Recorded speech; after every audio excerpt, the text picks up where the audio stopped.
The smoke from the grill curled like a lie that finally learned how to float. Laughter stalled mid-breath.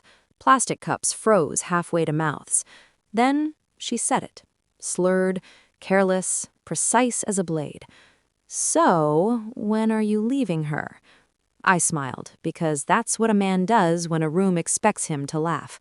The silence was heavier than the August heat.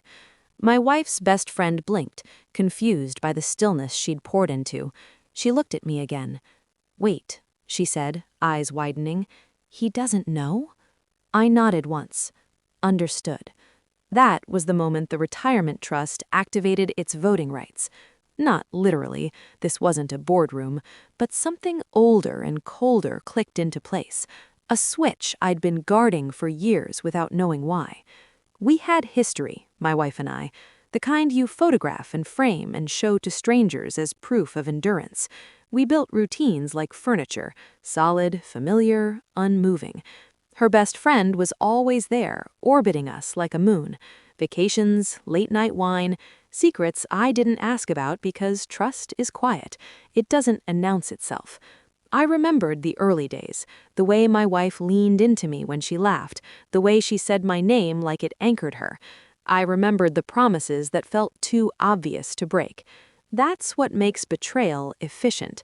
It hides in plain sight. The party resumed in pieces. Someone made a joke too loud. Someone else clinked ice. My wife took her friend inside, whispering sharply. I watched through the kitchen window as they argued with their hands. My wife's face was pale, her friend's was apologetic in the way only the guilty can manage. I didn't confront her, not that night.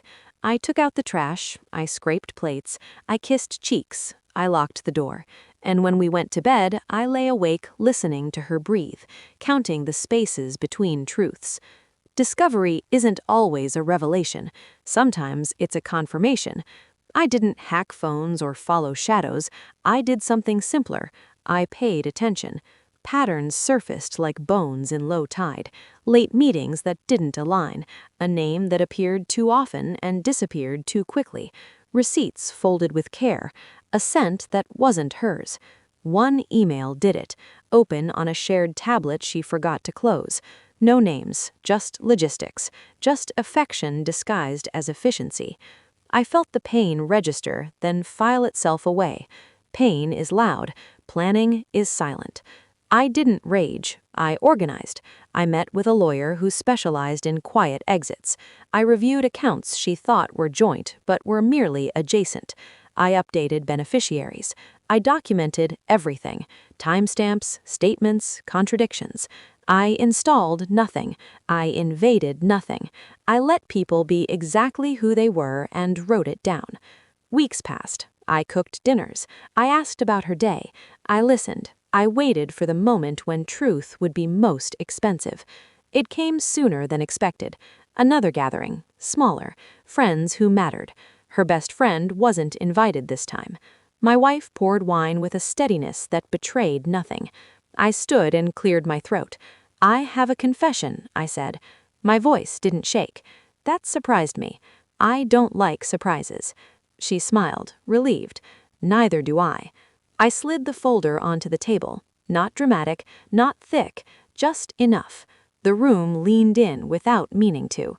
I spoke softly, like a man reading instructions he'd memorized. "I know," I said, "how long, with whom, where, and why you thought I wouldn't notice." Her smile collapsed, not into guilt, into calculation. She reached for the folder. I stopped her with a finger. "There's more," I said. "I've already filed." The power shift was audible.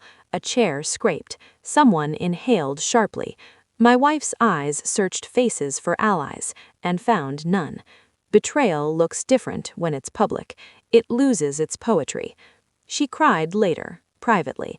She accused me of cruelty, of planning, of being cold. I agreed with the last one. The fallout was surgical. The settlement followed the documentation. The narrative followed the evidence. Her best friend called. I didn't answer. Some bridges don't burn, they simply stop existing. Months later, I stood alone at a new grill, smoke rising into a sky that didn't know my name. I thought about the moment she said, "He doesn't know." I thought about how knowledge isn't power until you decide what to do with it. I didn't win because I hurt them. I won because I refused to be small. There's a quiet that comes after justice, not peace, clarity.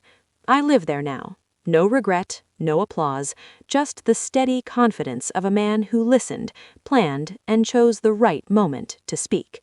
Understood.